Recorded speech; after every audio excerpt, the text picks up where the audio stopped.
Hey you guys, it's Lynnea here for LDRS Creative.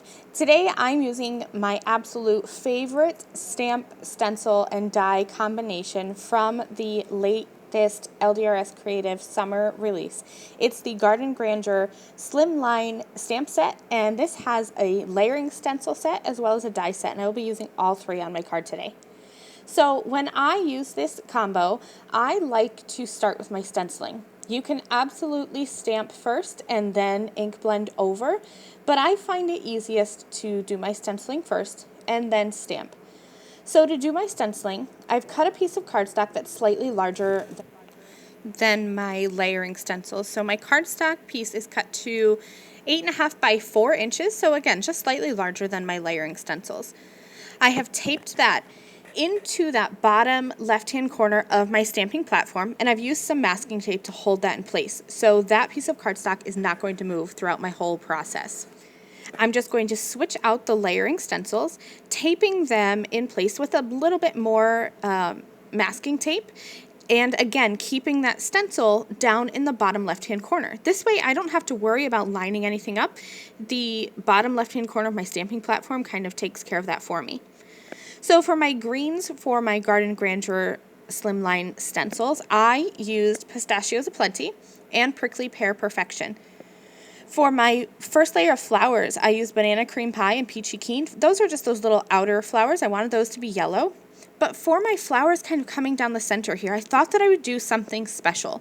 So this is layer 3A of the layering stencil set. This is where I'm going to be ink blending those large floral pieces.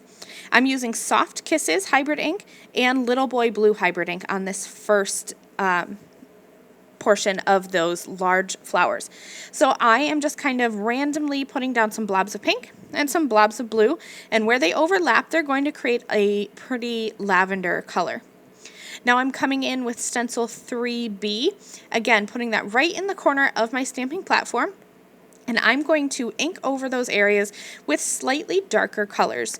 So where I had the Soft Kisses ink, for the second layer I'm going to go in with Fandango, and where I had the Little Boy Blue, I'm going to come in with Marina Madness. So just a tad bit darker, still kind of just putting down layers of color and allowing them to overlap in the centers. So I'm going to have flowers that fade from pink to purple to blue, and they're really pretty with the finished product. I'm moving on here to the last layer. Oh, before I do that, I forgot to, or I didn't ink up this one portion dark enough. It was lighter than the rest. Now I'm moving on to that third stencil in the third portion, so 3C. This still is those large flowers. It's just kind of, we're coming into the center flowers. I love layering stencils because they take care of all the depth and dimension really easily. My pink, I'm moving up to Lipstick Jungle, and I'm using Bali Blue for my blue. Again, still overlapping so that I have those areas that are pink, some that are blue, and some that are purple. For layer 3D, this is simply just the most center point part of those flowers, so like the center of the flowers, and I'm going to just come in with some dark wash jeans. And this is just going to create a dark navy blue-ish panel. And check this out. It's so pretty. I absolutely love it how you have all those different colors blended together.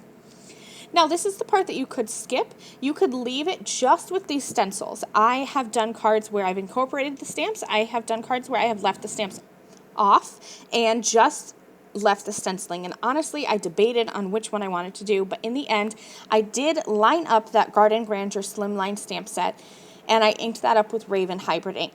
I kind of look at the stamp from all sides, so from left, right, I kind of lift my head around and make sure that it's lined up as best as possible.